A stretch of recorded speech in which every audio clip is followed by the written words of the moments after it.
Hayırlı gün, hürmetli hizmetçiler. Benim ismim Nasretdinova Zilida Fanaviyevna. Men Yorshola şəhərinin 3-cü Elluki balalar bağçasında Tatar türkümündə tərbiyəçi olub işləyim.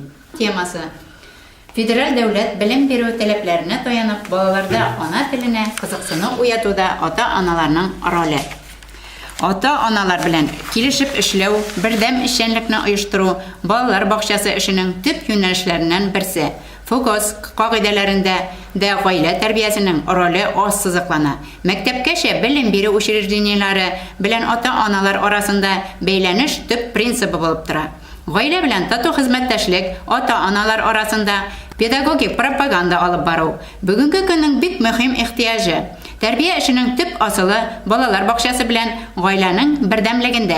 Tik birdem hizmetteşlik itip, yerdemleşip işlegендегine, balalarga birdem talepler koyulgandagına oңай neticelerge erişirge bola. Balalar bağçası gaileden başka, gaileler balalar bağçasından başka yaş buğununu terbiyelev ülkesindeki katlaulu borçlarını ödey almay. FGOS boyunca ata-analar bilen iş formaları.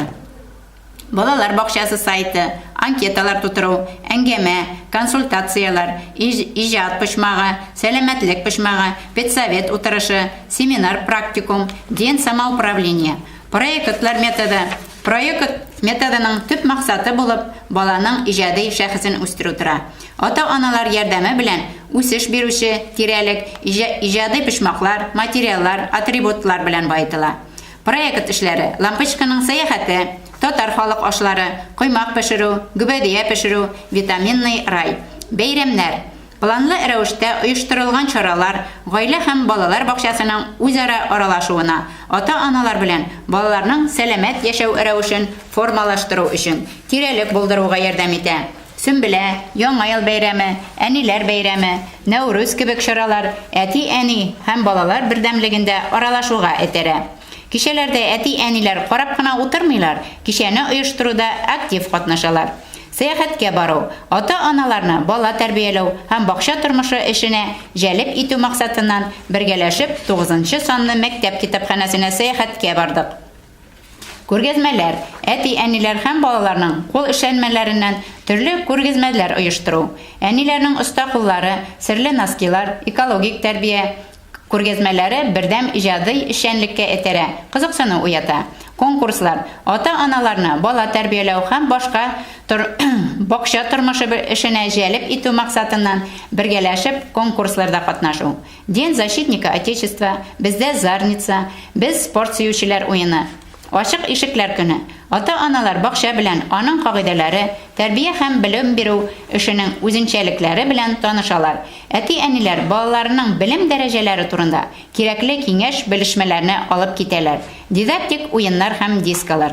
Уемка укыту методик комплект. Бу комплектларның төп максаты балаларны ана телендә дөрес һәм яхшы итеп сөйләшергә өйрәтү. Белгәнебезчә, бала ике телдә камил сөйләшергә өйрәнсен өчен гаиләдә дә эшне дәвам итәргә кирәк. Чөнки ана теле киләчәктә баланың барлык фәннәр буенча белем алуына юл ача. Аның фикер йөртү сәләтен үстерә һәм акыл үсешенә уңай йогынты ясый.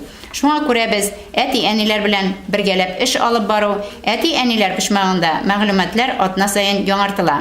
Балалар бакчасында өйрәнгән шигырьләрне кабатлау, эш дәфтәрләрен карарга, дидактик уеннарның уен кагыйдәләрен ныгыту, аудио һәм видео язмаларны тыңлау өчен өйгә алырга тәкъдим итәбез. Әти-әниләрнең балалар бакчасы эшчәнлегендә катнашуы ике як өчен дә файда гына. Балалар үзләренең әти-әниләре белән горурланалар һәм тагын да ныграк хөрмәт белән карыйлар. Игътибарыгыз өчен рәхмәт.